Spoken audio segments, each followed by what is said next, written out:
Hello guys, ഉത്രാട ദിനത്തിൽ പതിവായി നടക്കുന്നതാണ് ഈ കായവറുക്കൽ. രാത്രി ഒരു 7 മണിക്ക് തുടങ്ങിയ പരിപാടിയാണിത്.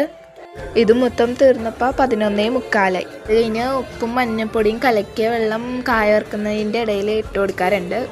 കായ അങ്ങനെ നിറഞ്ഞെടുക്കണ കാണാൻ തന്നെ ഒരു ഐശ്വര്യമുണ്ട്. അതിന് കഴിക്കാനായിട്ട് ഞാൻ ഫ്രണ്ടിലുണ്ടായി. ഞാൻ തന്നെ ഫസ്റ്റ് ടേസ്റ്റ് ചെയ്ത് നോക്കി. നല്ല ക്രിസ്പി ആയിട്ടുണ്ടായി.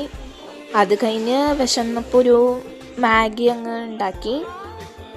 അത് കഴിഞ്ഞ് കുറേ നേരത്തെ പ്രയത്നം കൊണ്ട് ഞങ്ങൾക്ക് ഈ 3 കുപ്പിയും ഫില്ല് ചെയ്യാൻ പറ്റി.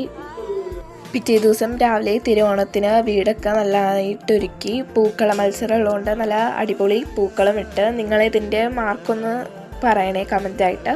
ഇതായിരുന്നു എൻ്റെ ലുക്ക്. നിങ്ങൾക്ക് ഇഷ്ടപ്പെട്ടെങ്കിൽ ലൈക്ക് ചെയ്യുക, ഷെയർ ചെയ്യുക, സബ്സ്ക്രൈബ് ചെയ്യണം. ഇതായിരുന്നു എൻ്റെ ചെസ് നമ്പർ 56. അപ്പോൾ നിങ്ങൾക്ക് ഇഷ്ടപ്പെടണമെങ്കിൽ ഒന്ന് കമൻറ്റ്